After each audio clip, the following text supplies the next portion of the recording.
And we're coming to you live from the Bill Ford Tough Studio. Boomer Esiason, Greg Giannotti. It's Boomer and Gio on the Fans. Simulcast across the country on CBS Sports Network. And wherever you are on the free Odyssey app. Good Monday morning. What a weekend for the Mets. Of course, it was an easy one against one of the worst teams we have ever seen. But the best part about this was the Philadelphia Phillies get swept by a bad team, and the Pittsburgh Pirates and the Mets are up 4.5 games in the division. They've got the best record in the National League, the second best record in Major League Baseball. Pete Alonso is continuing this massive season. The pitching lab is great, and this team is flying. Unfortunate couple of losses for the Yankees against the Red Sox. I know the Yankee fan really wanted to bury the Red Sox and say, get out of here, you are no competition to us, but that's not what happened as they hit a bazillion home runs. We're still waiting on a Knicks head coach. I don't know what the hell's going to happen with that NBA free agency. You're going to have to get a coach before that in July 1st. We got a fun one for you today. I see Fleegs is in there. No Eddie today. I didn't know about that. Eddie doesn't tell us when he takes off. He just takes off, and then we have to figure out where the hell he is. And then we spend like 20 minutes every show figuring out where he is. If we just tell us, we wouldn't have to do that. Good morning, Boomer. How are you? Yeah, good morning, G. I'm doing all right, man. I mean, a couple things over the weekend. I was supposed to go to Cincinnati for Kenny Anderson's foundation. You didn't go? So, I switched my flight from Newark to LaGuardia. Yeah. Because, Newark has had some issues, and they finally opened that second runway, but they're still short staffing. And last year, leaving to go to Cincinnati out of Newark was kind of a fiasco, and I never made it because the flight ended up getting canceled. So this time I moved it over to LaGuardia, and I was taking Delta Airlines. And this is not a knock on Delta by any stretch. What happened here was amazing. So I end up spending about 5 hours in the airport on Friday. Wow. Waiting and waiting and waiting and waiting. We finally get on the plane. And the pilot comes over the overhead and says, ladies and gentlemen, we may have an issue with our tail. So Your tail? With our tail, and maintenance is going to take a look at that. Now, the moment the pilot says maintenance is looking at anything, You're that's done. like another 3 hours. Yeah, I don't done. care. It could be like a low tire, and that tire just needs a little air. Yeah. It's taking 3 hours. Of course. I don't care what anybody says. So the pilot, much to his credit, said, look, we're not really sure how long this is going to take, and we're not really sure what the issue is. But once I find out what the issue is, I'll tell you, and I'll give you what I think is going to be the case, and I'll let you know within the next 10 minutes. So we're all sitting there on the plane. Everything's fine. So he comes back on, and he goes, okay, we found out what it is. It looks like the tail got hit with lightning coming in. Oh, my God. And there's a lightning strike on the back end of the plane. And there's no way that they're going to be able to fix this. And this plane is now grounded, and this flight is now canceled. You can go out and set up a new flight to Cincinnati. I go out there, and I ask, I said, so what are we doing for Cincinnati? And she, the woman behind the counter goes, we're not really sure yet whether or not we have a plane available. And I said, well, when do you think we'll know that there's going to be a plane available? I don't know. Probably within the next 5 hours. Nice little window there for you. Little 5-hour window. Right. I'm like, man, by the time I got to Cincinnati, but Sunday morning. Yeah. And obviously would have missed it. So I spent literally all afternoon and early evening at LaGuardia Airport, which was no fun. And whatsoever. you never made it there. Did you Never made it there. You never made it there. Never made it there. Wow. That sucks. It was just absolutely awful. And then, of course, Saturday, I said, all right, maybe I can go play some golf. No, I don't think so. Rain again. Yeah. So I don't know. It was just one of those days, and I don't want to complain on social media. I mean, a lot of people do that. I'd rather complain here behind my microphone. Sure. But when the pilot came on, and he was very matter of fact, he goes, "Look, ladies and gentlemen, this is a lightning strike. They're not going to fly this plane. This plane is going to be grounded, and I know this from experience. And you're going to have to reschedule another flight or something." With the gate agents. So at least I'm glad we weren't sitting on the plane for 3 hours. See that? Yeah. And there finally are some rules to that, whatever it is, like the passenger's bill of rights, because there was a couple instances years ago where passengers were on the tarmac on the plane for 7-something hours. And now they allow you to, after a certain amount of time, go back to the gate and get off the plane. But yes, that is still a thing that goes on. Did you think about getting in a car and driving? Did that cross your mind? Did that cross your mind at all? I mean, getting out of LaGuardia Airport is if you haven't been over there in a while, I mean, it's a beautiful airport. Don't get me wrong. Yeah. But, I mean, there is traffic everywhere on a Friday afternoon. I just thought, did it cross your mind? Like, man, like it's important to me to get the Kenny Anderson's thing. I'm clearly not going to get on a plane. I would honestly, what I thought was possibly a private airplane. Oh, okay. And I did make a call on that, but there was just... Alone?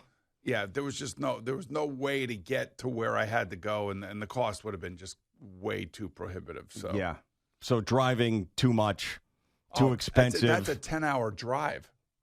10 hours? Yes. Yeah, well, you would have made it though. You would have been there. No, I wouldn't have. I would. No, I wouldn't. I would have gotten there at midnight. But it wasn't the event Saturday? No, it was Friday night. Oh, never mind then. Yeah, okay. Yeah, couldn't have done that. I mean, it was just, I felt so bad because it's the second year in a row that this has happened. They probably think you're lying. No, no. They're probably like, oh, man, I took a picture on the plane, sent it to Kenny, and I said, you're not going to believe this because this happened last year. They canceled the plane. Yeah. Before we got on it, I said, I'm sitting here on the plane, and the pilot just said, we have a problem with our tail, and we'll be back in about 10 minutes to let you know what it is. And then as we were getting off, the co-pilot was showing the picture. And you can say, well, how did they get the plane here? Well, I guess they said when it was landing, the lightning strike. And I don't know. It had to be on the way between Cincinnati and New York or wherever that plane was coming from. My goodness. Well, so it's not there. I just looked at the flight attendant and said, well, I'm not getting on a plane with a bad tail. That's for sure. Yeah. Well, yeah. You love the tail. Yeah. Well, I mean, it's a good thing that they figured that out before you got on the plane and there were issues. You can look at it like that. Right? Yeah, but it was one of those just got your weekend off to a bad start. The odyssey of everything, and you're having a tough time traveling these days, man. Yeah, man, it is. Every rough. time you go, there's an issue, and you're not the only one. No, I'm with the rest of the people out there. I mean, it's one thing after the next, and it's a lot of people are traveling. And what can I tell you? Were you getting hammered there? Like not drunk. I'm talking like by people that were around. I mean, in LaGuardia to Cincinnati, I would imagine that the people waiting around there, I mean, you're like terminal Jesus to those people. Yeah, no, not at all, actually. Okay. No, everybody was kind of like in their phones, and that would have been the only thing to make it worse. It was like, Boomer. Yeah, that Boomer, remember 1974? You was in middle school? That part was fine. And by the way, they have a couple of nice bars over there. Okay. I can tell you that. Very good. So that got me through a little bit of it, but but that was what a miserable experience. Well, have you shaken it off yet? Because we have to spend a lot of time together today, and our plans today, I think, are getting. Well, I mean, I would change my plans if I were the people that were in charge of these plans. Well, that's Big Head. Big Head hopefully is listening right now. Yeah, and Big Head's going to come to his senses and. We'll go and do what we hopefully originally thought we were going to do. Bingo. I'm glad we're on the same page with that. Yes. Listen, I love the water, but our friend Big Head said we're going to do boat stuff today as we hang out in New Jersey after the show. Right. It's 65 degrees and cloudy, and when you get on a boat in those temperatures, you're freezing your ass off. Even when we went fishing with him, was that 2 years ago? Yeah. It was freezing. Yeah, and I think... Like fishing, you go out, you're like, okay, we'll catch some fish and I'll deal with the cold. I don't think he was looking to fish today. I think he was looking to have like a fun day on the water and do some boat stuff, as he put it. Right, because we have our Foundation Golf Tournament tomorrow. Yeah. Down in New Jersey. Mm-hmm. Yes. So, so we'll have to figure something out. Plan B. Well, yeah, Plan B, but we need to get you back because I'm sensing you in a not great spot. That's what I'm sensing what do today. You mean? You seem like you came off a bad weekend, the whole tarmac situation into no playing golf on Saturday. The plans today are getting altered. We got a plan B today. Even though the Mets had a great weekend, you came in here a little sluggish. You came in a little sluggish. I'm not sluggish at all. You came in a little melancholy. I was a little bit. Melancholy. The level of annoyance on Friday was like at an all-time high. Usually, I hear from you in those situations, and I did not. That's what I'm saying. Like I didn't want to bother you guys. Didn't want to bother Allie again because poor Allie. She's freaking out over all these planes and everything else, and it's not her fault either, of course. Yeah. But these things didn't happen when someone else was in charge. That's true. That's a fact, whether it's her fault or not. I mean, it just seems like, things went a hell of a lot smoother when the previous person was in charge of these things. It's just something I've noticed. It doesn't mean much, but I've taken notice of it. All right, well, you can bring that up with her, and we can have a separate discussion that I don't want to be around it here. Oh, man. But anyway, yeah, so you did bring up this Knicks coaching search, and now all of a sudden, they're talking about Jason Kidd and everything else. I did get a couple of texts from some people within the NBA. They're thinking, for whatever reason, they're still holding on hope that it could be Mike Malone. Yeah, which I cannot. So maybe the story is like this. Maybe it was, Michael Malone becomes available, and there's something going on in the front office, whether Leon Rose or Worldwide West had an issue with him in the past, but there's someone else in the organization. Maybe it's Dolan or someone else that's got influence who really likes Michael Malone. And then these reporters that put out there it's not going to be Michael Malone. We're getting it from the people who don't like Michael Malone that want to put it out there saying he's not going to be the coach. And then within the organization, as they're looking around and they're going, okay, well, maybe we can't trade for Jason Kidd, or maybe we can't trade for Eric Spoelstra, and Jay Wright doesn't want to come here, and we don't want to go to the Van Gundy road. Then all of a sudden they're like, well, hell, Michael Malone's out there. He grew up in Astoria and won an NBA championship. Why aren't we talking to this guy? Yeah, I don't know what's going on here, but the more I sense about all of this stuff, and we're talking about Worldwide West, and we're talking about Leon Rose and whose decision this is. I mean, the more you read, the more you hear, the more people that are so engrossly involved with the Knicks, the more this sounds like a shoot from the hip firing of James Dolan. That's what it feels like me now. Like last week, I thought, really? Yeah, last week I thought there could be all this Shiv stuff going on and everything else. Listening to the player or listening to most of the stuff that has been written about, and again, we're speculating because the Knicks have done a really good job of really tightening the ship down and not letting things out. And we haven't really seen much out there. But initially I thought, okay, this could be a Worldwide West, get this guy out of here, get my buddy in here, get Johnny Bryan in here. Maybe that was it. But then after hearing that he sat in there, James Dolan sat in with Leon Rose with the player meetings and everything, now I'm starting to think that, this has got to come from the owner. Like if the players were complaining they were playing too much, or Mikal Bridges said something like, if they asked him like, why did you say something like with 6 weeks to go in the season about playing time and all this other stuff that we had read about, maybe Mikal Bridges says, well, he's stubborn, he didn't listen to us, and I wish he would have played guys more and would have taken some of the extra time off of us. But I that means to me that maybe it is James Dolan. Maybe it is James Dolan saying, you know what, I'm going to give you $30 million and you're going to leave. I mean, because I can't imagine that Leon Rose is going to 1 year give him a $30 million contract extension and then literally 8 months later fire him. Yeah, I mean, we've seen that in other places, and the Knicks are one of those organizations that have the money and have done this in the past, so it's not all that surprising that they're paying someone not to do their job. They did it with how many coaches previous to this, but I mean, unless I see some sort of other reporting on it, I have to stand by the way I thought with Jim Dolan on this originally, was that when things are going well in the organization and he has someone there that he trusts to run it, that's when he'll take a step back. It was all those years where he couldn't find the right guy that was meddling so much. And I really do feel like, yes, he had to approve this decision, no doubt, but that it really did come from Leon Rose. And I just hope that that's the case, because I don't want Jim Dolan to be doing something that the front office doesn't want to happen, and he's a lone wolf firing the coach, because that would be rough. But, I mean, he's stuck by so many guys for a long time, and you're seeing right now, with Chris Drury, who was in the crosshairs even more so than Peter Laviolette at times this past year with the Rangers, and he stuck with Drury because he trusted him and he liked him. And I think that he trusts and likes Leon Rose, and I don't think that he would go above his head to do this. But, hey, we don't know, because they've been as tight-lipped as ever with this.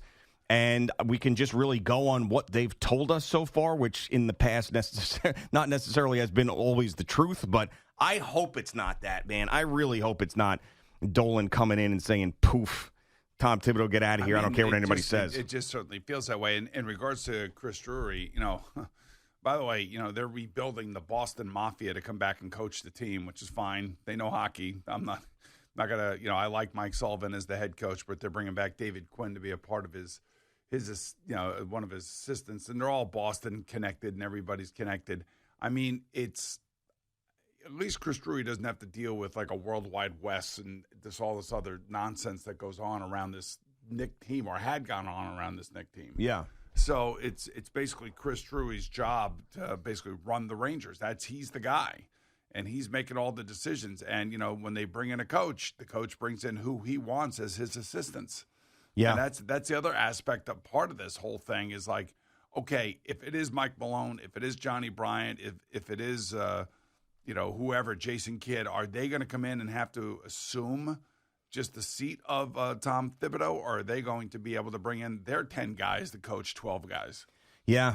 I mean, and we said when you make a big decision like this, you would think that the organization had an idea of who the next head coach was going to be, and it doesn't feel like that is the case at all. But that's why it makes me feel like this was a Jim Dolan thing.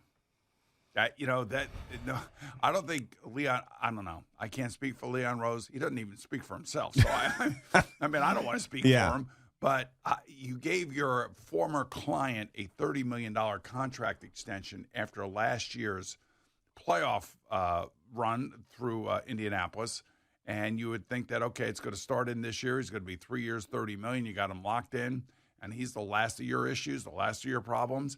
And now it's up for you to tweak the roster to see if you can get them over the hump. And all of a sudden, out of the blue, they're going to fire him.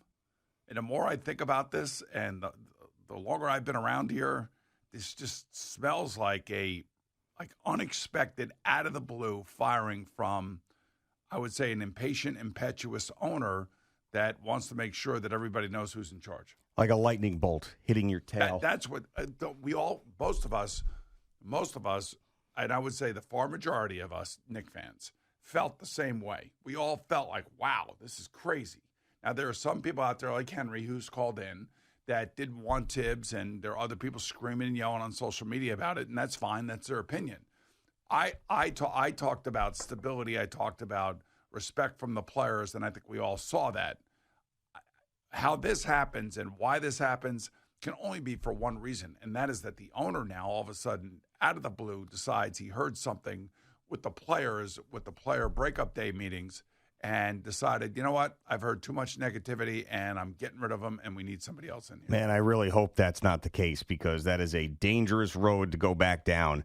It didn't work for years and years and years when Jim Dolan got too involved in these decisions, and if that is true, and Leon Rose did not want to fire Tom Thibodeau, and James Dolan did, it's kind of I'm scared to what happens next now. Part of this stuff from some insiders, the Ian Bagleys of the world, you hear, this was Leon Rose's decision. I'm like, I'm not so sure about that. I think Leon Rose may be taking a bullet for the owner. All right, how much money is he making? Yeah, I don't know. That's a really good question. I mean, we know nothing about Leon Rose. He's given like 2 interviews since he's gotten here. I don't know his salary. I don't know what the hell's going on. I don't know what he likes, what he doesn't like. I know nothing about him. I mean, it's amazing. He's like a rumor. He's a character that was created. I don't even think he exists. Well, maybe AI. I would say that they have gone 180, meaning that when Phil Jackson went here and when Isaiah Thomas was here, and it was a mess. It was a mess. There were leaks all over the place. Everybody was, I think the Garden was getting tired of all the media leaks and the way the media was treating the Garden and the way they were treating Jim Dolan, and you could just see it and you can understand it. And then when Leon Rose came here, he just said, "I'm shutting the whole thing down," which I think is part of the stability aspect of the Knicks over the last 5 years, has been him shutting all that crap down and all that access down, and then everybody working for him basically not, leaking things. Yeah, it's just unfortunate that we went from this epic run that we hadn't seen in over 2 decades to the uncertainty that we sit here today with. It just kind of stinks. It felt like everything sort of fell apart. All the goodwill around the organization has been put on pause for at least this time, and we'll see who the next guy is if it reignites the fans that didn't want to see Thibs go. And I do feel it's a little bit generational. I think that, the Knicks fans that saw success in the past didn't want Thibs gone. I think the younger Knicks fan that thought Carmelo Anthony was the greatest player they'd ever seen, those are the people that wanted Thibs gone. Yes, and I think they're wrong. And my warning to those young fans is be careful for what you wish, because you had something that was building and was getting good and was solid. And like I said if I were paying the coach, I want the coach that's going to be there, is going to be married to the team, that's going to be preparing the team, that's going to be spending time at the facility, that's not going to be out, hitting the bars at 5 o'clock at night. You know what I mean? Mm-hmm. And I really felt like Thibodeau was that type of guy. At least that was my impression of him. And the people that know him, that I know, all speak really very highly of him. We haven't seen one bad thing said about him and we would never expect to see this, but from any former coach or any other coach, like the stuff that Rick Pitino was saying. When you listen to other coaches like Rick Carlisle talk about Tom Thibodeau, I mean, it's all been positive. Everything has been like nobody could believe in the coaching industry that he was let go. All right, Boomer and Gio on the Fan and CBS Sports Network. We're just getting started on this Monday morning. Jerry Recco joins us with his first update coming up in just a couple of minutes.